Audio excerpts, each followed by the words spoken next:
What's going on? This is Gengar's Watch List. I'm back. My buddy Gengar here to talk about this episode of Dan to Dan that just dropped. This is episode number 6, titled A Dangerous Woman Arrives. I was dying laughing in this episode. I was laughing so much watching this that I had to pause it, go get my wife, bring her back down, and have her watch some of these scenes with me too. One of the scenes specifically, because it was just amazing. It was so funny. I love this anime. I cannot say it enough. I mean, I like everything about this anime right now. It's got the right amount of humor in it. The animation is incredible. And I learned a few things in an article I saw as well about it that I thought was pretty interesting too. But let's get right into this. So this episode opens up with this scene here. I think we all know what this is. Okaroon, we have learned, he has not gotten his balls back yet. And so this is what we've learned that they look like. So Turbo Granny had taken them and she has covered them in a spiritual energy, and it makes it look like kind of a large gold marble.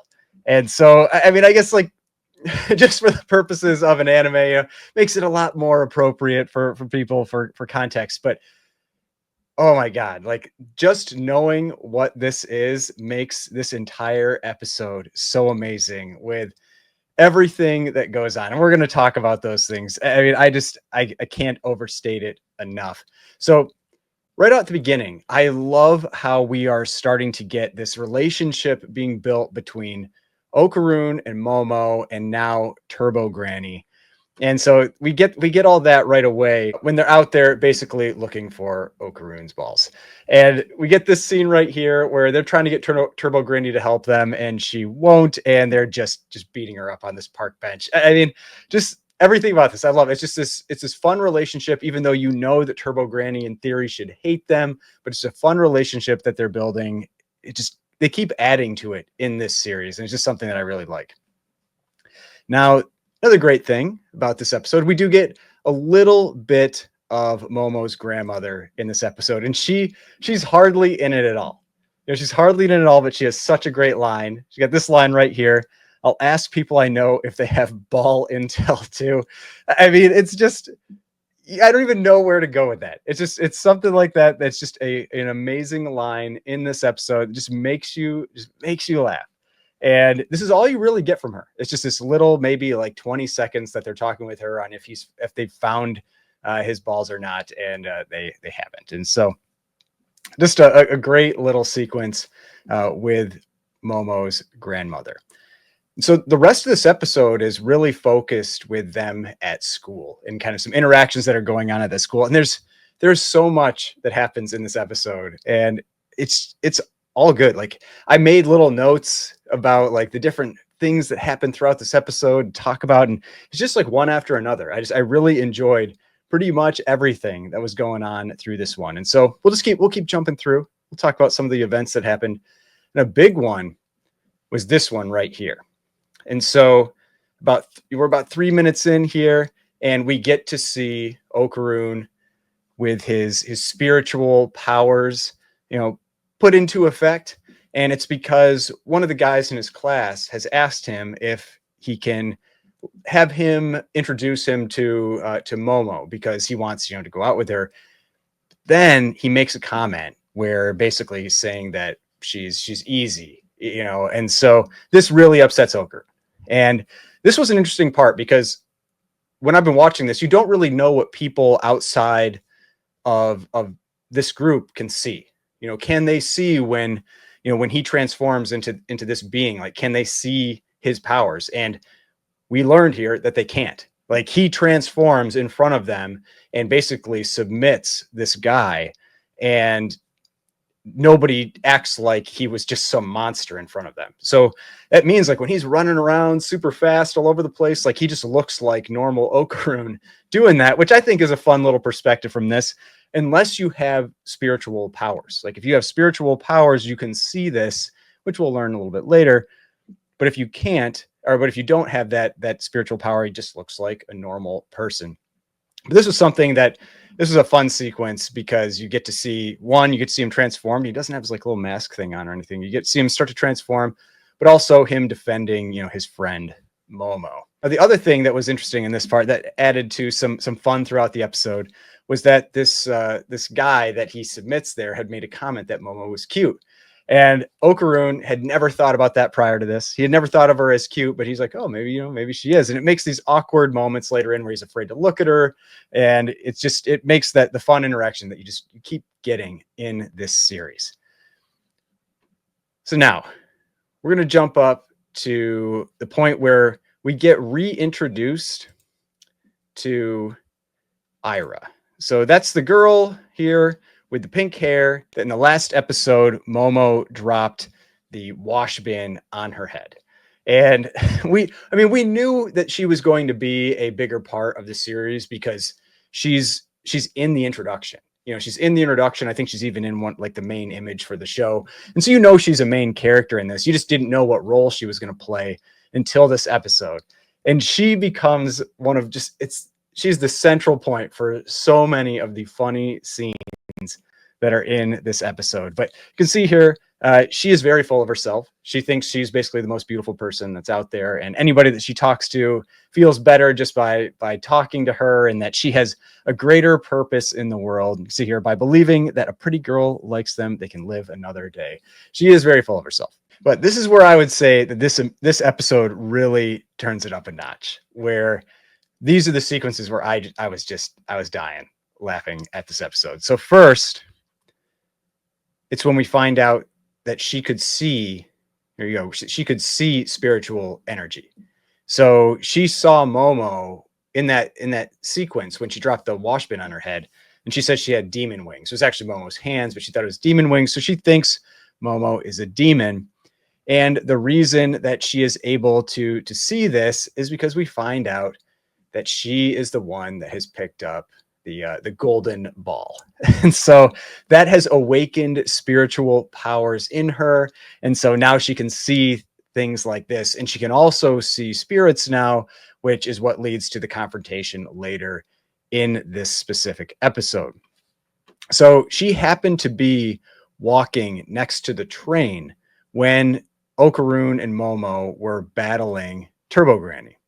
And so this is where Turbo Granny dropped, Okarun's balls and ends up hitting her in the head, and she picks them up. And so this is where just the idea that she is carrying them around all the time. She's got them in her pocket. She keeps picking them up. They keep showing that throughout the episode where she's picking them up. She's holding them, moving them around. It's just you can't help but laugh at what's going on throughout this episode. But this is where she got her spiritual powers from now. And just another great scene where we see this was when she's in the classroom, and you can see she's just holding them, just holding them in class.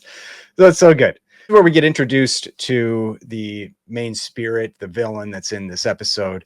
This is where Ira is looking out the window, and she can see this spirit. She thinks that the spirit is associated with Momo, that it's something that Momo is using to spy on her, but that we know that is not the case. Now, this is something that's really cool, that I saw an interview with the director of the show, of Dan to Dan, and he was talking about how they were using the colors and imagery with the spirit scenes versus the alien scenes, and how like the spirits are all hand drawn, the aliens are computer generated just to give them a different effect.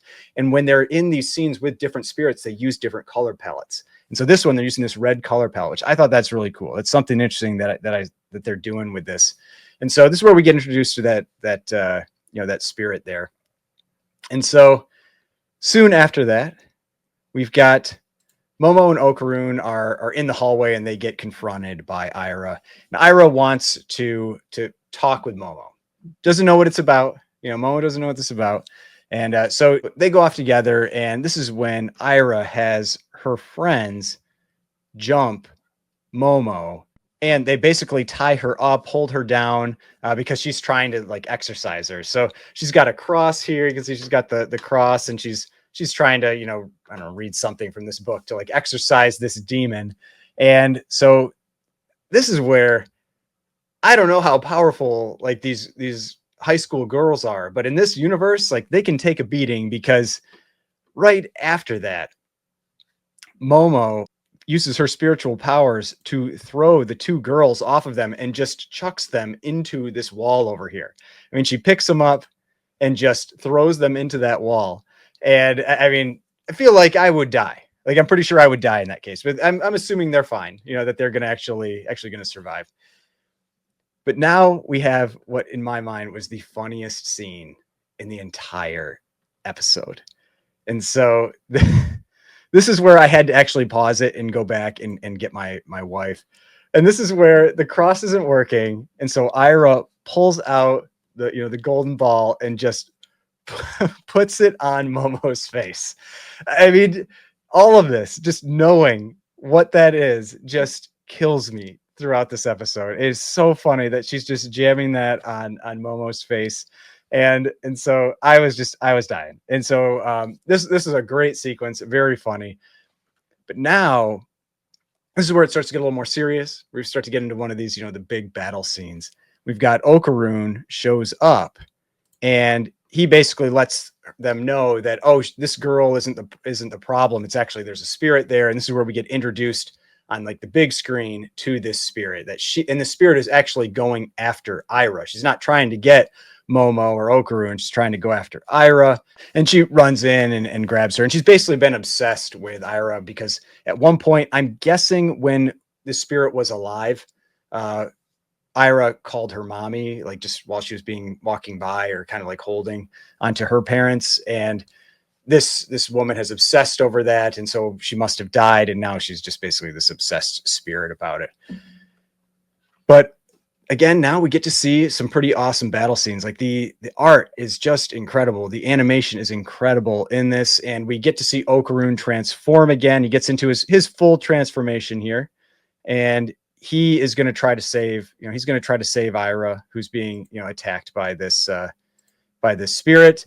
And so you can see here, he's in his full transformation mode, but he loses and he ultimately ends up getting swallowed by this demon. Now, throughout this, the demon ends up swallowing Ira as well. So now Momo is trying to fight her. Problem is that when the girls jumped her, they zip tied her arms behind her back. So she can't really use her powers all that well. And this is also when we get introduced to what the character's name actually is. And so we learned that Turbo Granny stole one of the girls' phones at the school. She's using it to check the internet. And she's basically acting like the interpreter for them, a spirit interpreter basically for them, for this spirit world. And the name of this spirit that's attacking them is Acrobatic Silky. But now the spirit has swallowed Momo as well. She ends up defeating her, swallows her. And so we don't know exactly how they're going to get out of this. What ends up happening is Momo ends up using the lighter that Ira had and lights her hair on fire, the spirit's hair on fire. And you can see here, we get a just incredible sequence where the spirit is burning and she ends up pulling all of them out. And so they all get out. And that's where this episode cuts. So the next episode is going to be a continuation of this, this battle with this spirit Acrobatic Silky. But oh man, I just can't say it enough. I really, really like this anime. It has just the relationships they're building. The animation is incredible, and oh my god, like the scenes where just with the golden ball, just how it was used throughout this episode, you can't help but laugh at it. So, yep. Still my favorite anime of the season. Let me know, what do you think? Are you watching this one still? Are you enjoying this one as much as me? I'm looking forward to next week, the next episode, and I will see you on the next one.